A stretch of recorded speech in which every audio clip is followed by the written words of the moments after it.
Hello there, right here we have the brand new 1.17 snapshot for Java. This is 20W45A. This includes a lot of stuff that we've seen during Minecraft Live, including bundles, handles, copper, amethyst, lightning rod, spyglass, and even some new stuff that was never shown like tinted glass, lava cauldrons, and some weird glitched out stuff like this opened up shulker box. But what isn't a glitch is that we can now make infinite shulker shell farms. So make sure if you haven't already to give this video a like as well as share with others. Now let's get right into it. The first thing we're going to take a look at is the amethyst. This geode of amethyst is found inside of the ground.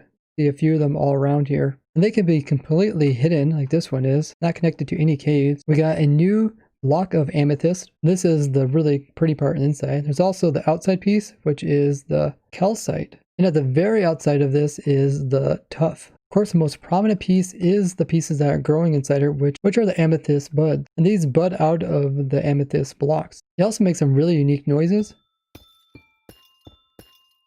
when you break or place them. And if you walk on them or hit it with projectiles. Kind of remind you of xylophone. Now there are special blocks within the geode, which are amethyst buds. You can see when they're here.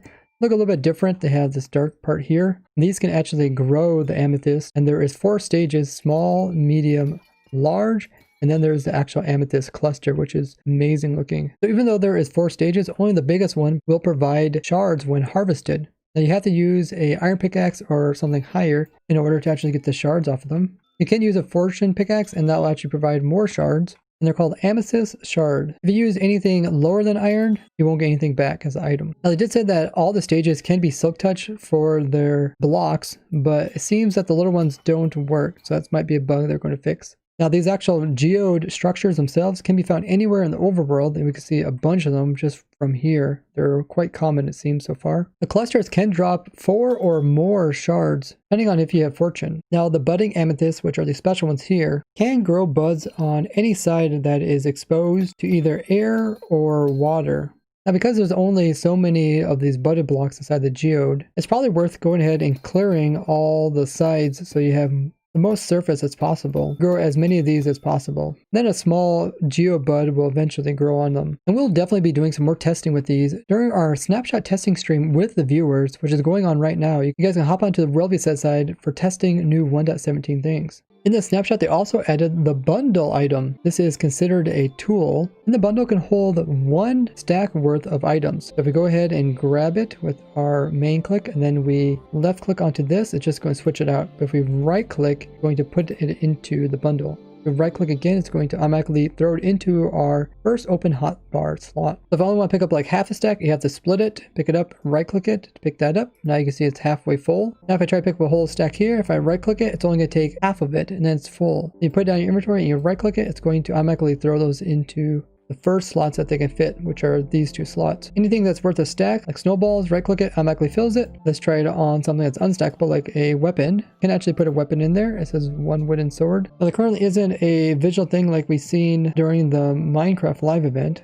Very similar to like what we see with shulker boxes, and it says there's something in it. You can put unstackable stuff inside of it, but it's going to completely fill it up. Kind of like we predicted. So let's go ahead and try to do a shulker box. And it doesn't look like it'll pick up a shulker box. Now let's put it inside of a shulker box. Shouldn't have no problem doing that, and they only do stack to 1. So far everything we kind of already predicted. If there's anything you want me to test with the amethyst or the bundle, tell me in the comments. They also added in a new block, which is the candle. We've seen the black variations and the white variations during the Minecraft live event, but there's actually all 16 colors of these things. That's pretty crazy. Plus there's also an uncolored one, just a plain one. And you can go ahead and place these on the ground, kind of similar to sea pickles, but they do have unique hitbox. And you can climb up on top of them. You also can light them using a flint and steel. It has a kind of an animated look to them. Doesn't really look like they completely change. Like the actual model doesn't change, it's just the particles on top of them. You also use like fire charges to light them. It do take a little while before they show up. It does appear that the color changes when they light up.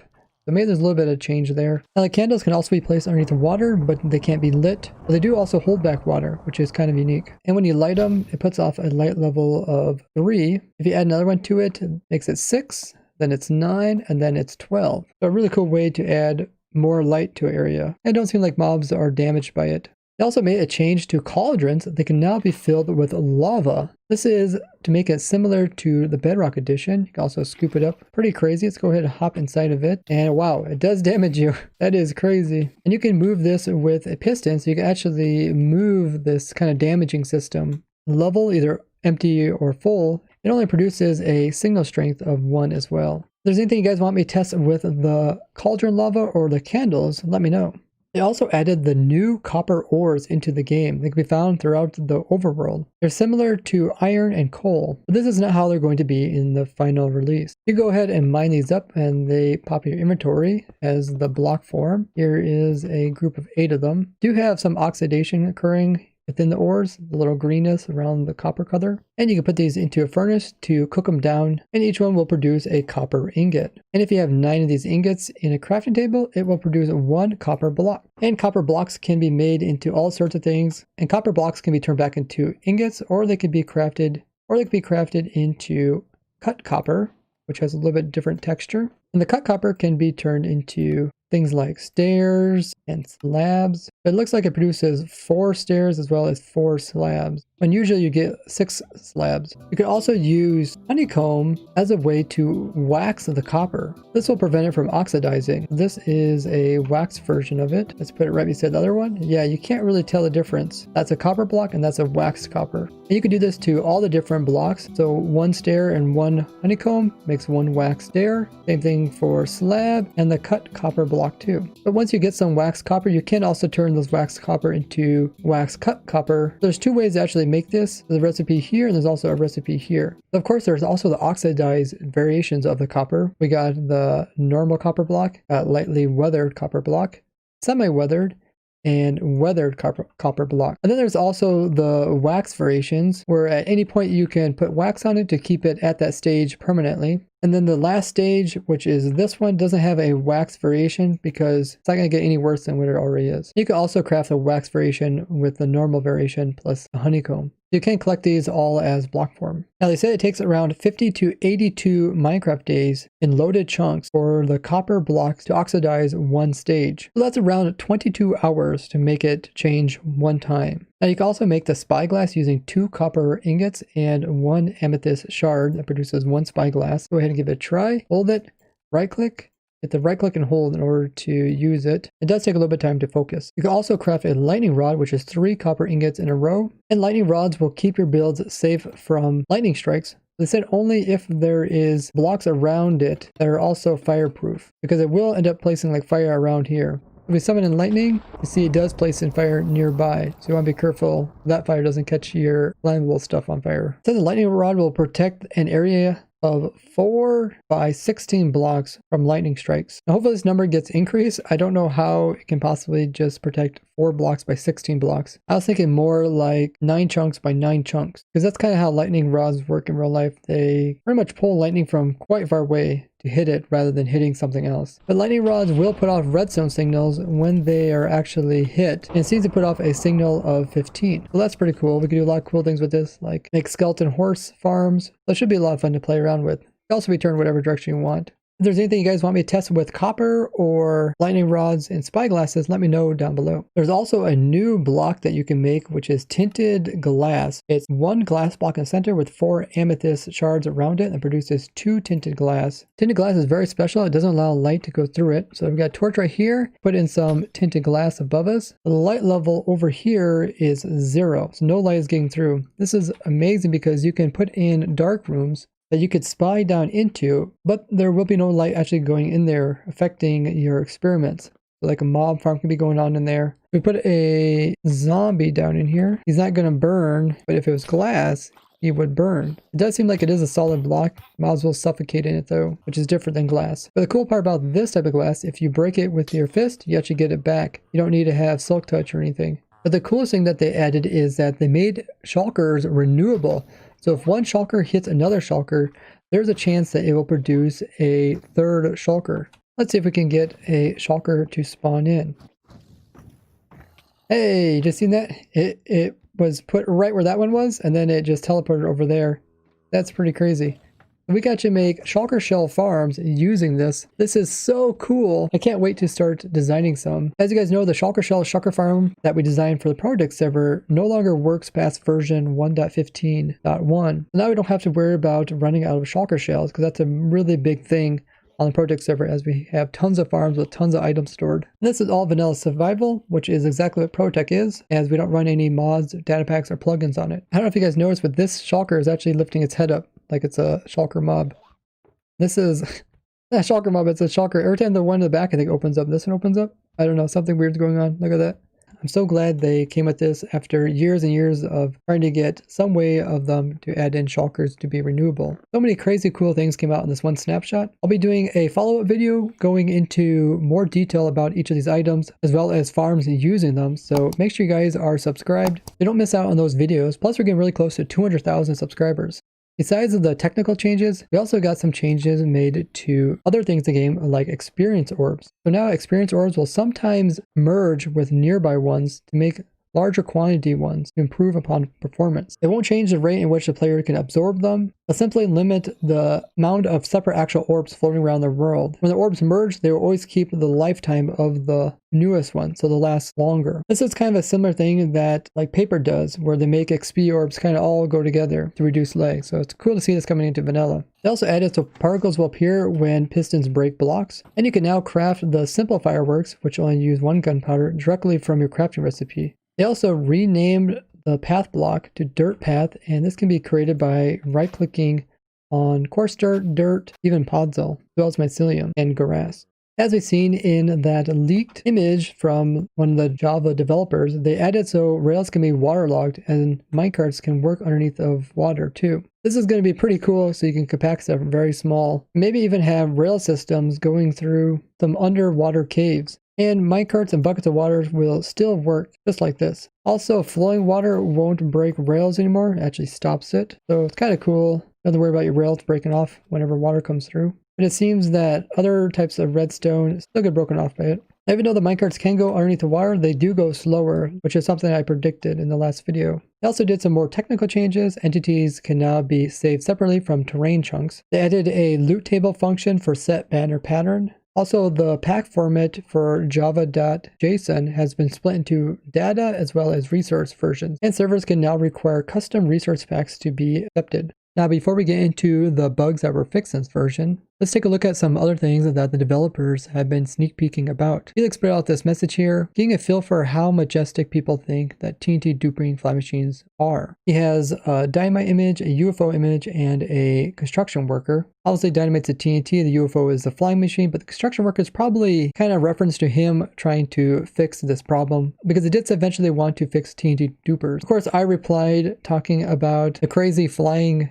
TNT dupers that we have on the ProtoTech server, and I recently did a collab with Dylan D. We made this amazing 4-directional flying machine that also duplicates TNT every direction. You guys will be able to see that in a new episode. TNT dupers are fun as well as useful. It'll be interesting to see what type of devices Mojang comes up with to combat this while allowing us to still have easy access to flying TNT dropping machines. I'd love to know what you guys think about this.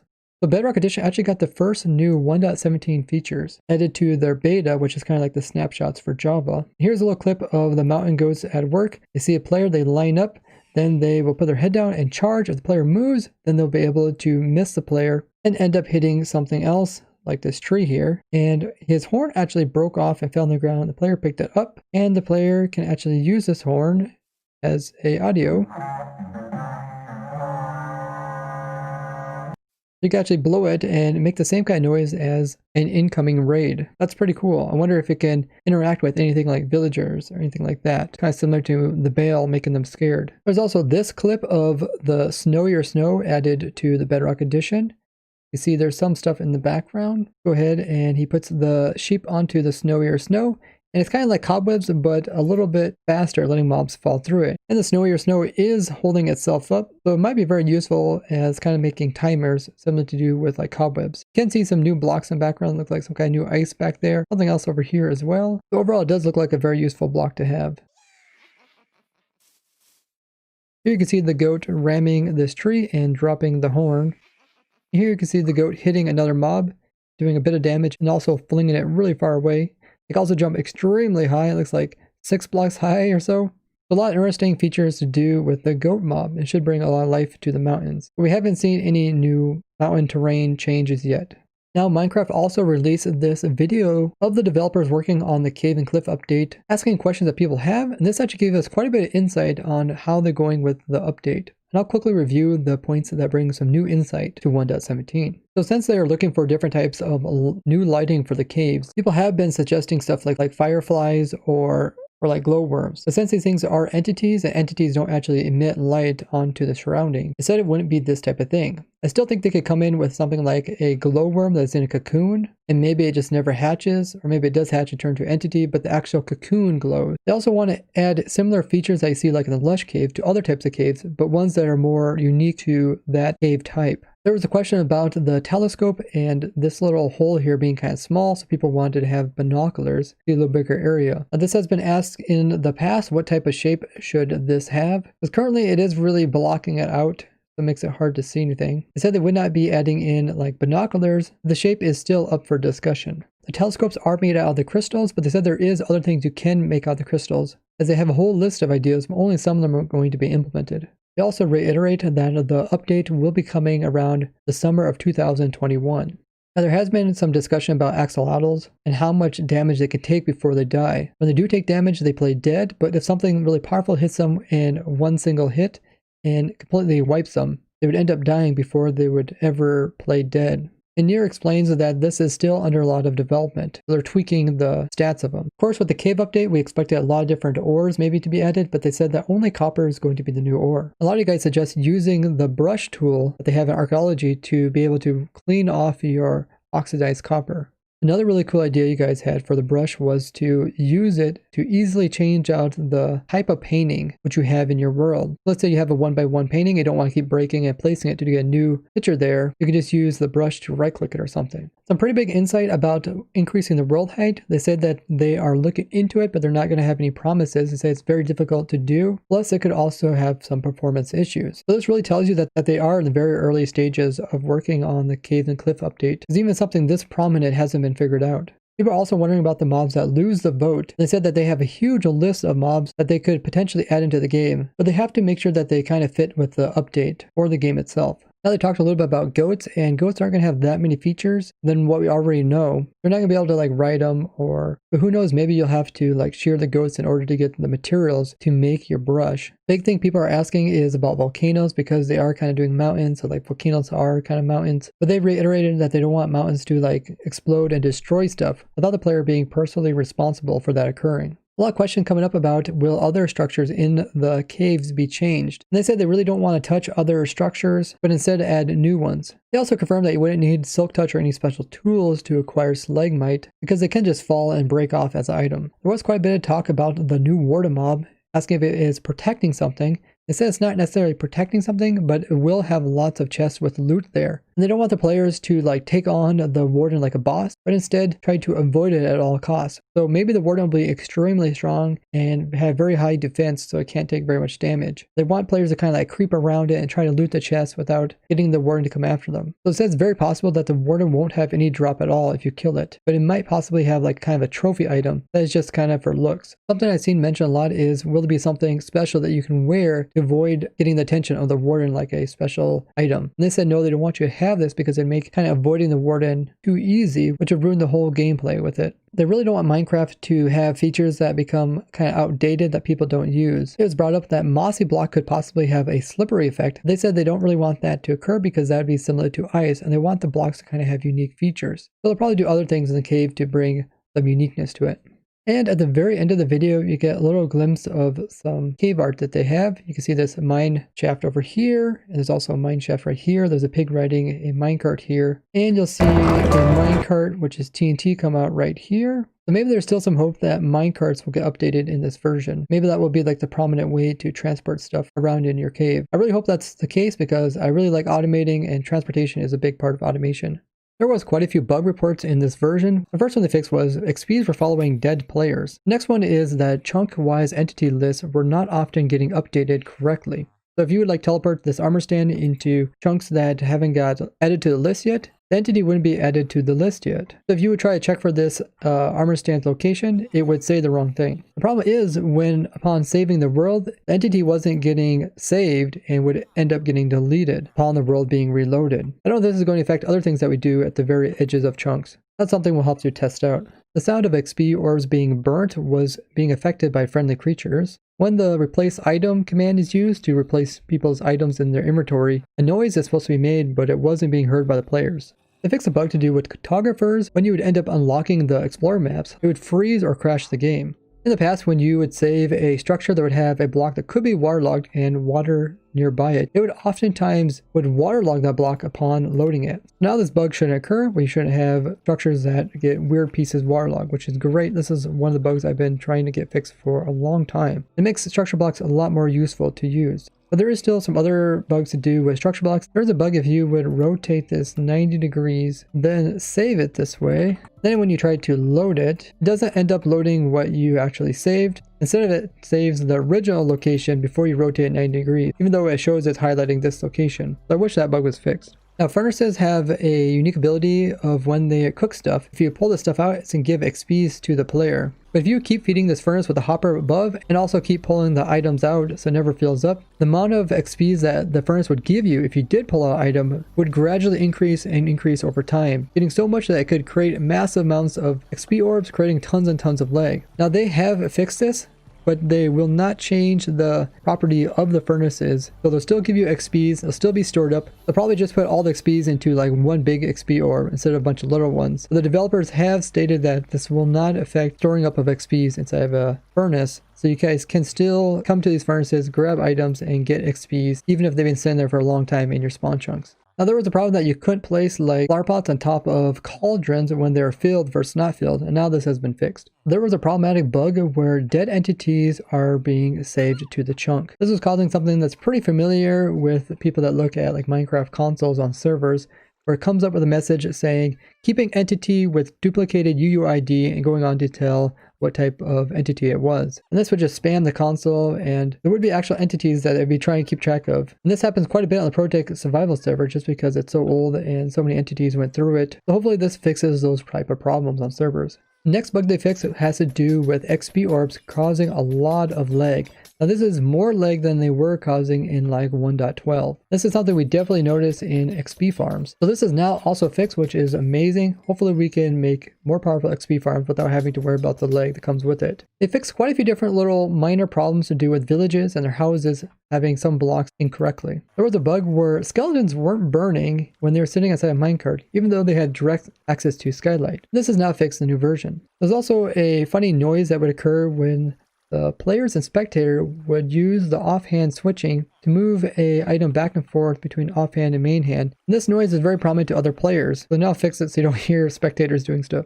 Mobs picking up items would make the equipment sound, even though they didn't technically equip the item. Taking stuff out of a flower pot was the equipment sound, and it shouldn't do it anymore. Same thing goes for using buckets. This also applies to milking mushrooms. Some entities inside of mob spawners weren't actually rendering. This was causing some error messages in the console, as well as some lag. There was a problem that if you would open up a chest inside of a buried shipwreck that had a treasure map in it, it would cause excessive amount of lag. That's been fixed, and that was probably due to it trying to locate the nearest one. There was a bug that recently came up in 1.16 that comparators were creating updates in front of them, even though nothing really changed at the location of the comparator. You can see this comparator is being overwhelmed by this redstone line, and it should never put out a signal unless the signal becomes extremely strong. But you can see even though I flick this lever here and the comparator doesn't change at all, it does still update this butted piston over here. And that's fixed in the newer version like it was in the older versions. They changed some minor coding to do with skylight propagating code to make it a bit more clean. There was a problem with custom crafting recipes. If you refer to an empty item tag, it would crash the client. There was a problem when piglins would go on a hunt and kill the hoglins. They would end up picking up stuff like the leather, and the baby guys would pick up the leather, and these guys are unable to despawn once they pick them up. So you end up with a nether just full of these babies, unable to despawn. So now that has now been fixed, they probably have it so that the babies can still despawn if they picked up a leather that wasn't dropped by a player. In the older versions, Jack-o'-lantern was kind of all by itself instead of being by these guys, and that's now been changed. If you change it so that piglins or piglin brutes would be angry at other entities such as like items, it would crash the game. They fix a bug to do with bordering chunks not enforcing their neighbors to be loaded, causing light updates to get stuck. The light updates at the very edges of where the player was loading would not propagate properly into the nearby chunks, because the chunks wouldn't be loaded, so it wouldn't affect the lighting in them. Now there has been a lot of different light bugs over the last couple versions, going back to 1.14. So it'll be interesting to see if this affects anything. Now in the basalt biome, they have a thing that makes kind of blobs of basalt or blackstone generate throughout the biome. And it's kind of using the same shape for all of them, which is looking very strange. So now this should be more sporadic. If you would set your spawn point to infinity, and then if you would die, you'd end up being kicked from the server, and upon rejoining it would crash the game. So that's now been resolved. It fixed a bug to do with drowns and them trying to pathfind during different periods of the day. This was slowly creating memory leaks, which was causing performance issues. And it's really nice to see them fixing some memory leaks, because those are the things that makes we have to restart ProtoTech every so often.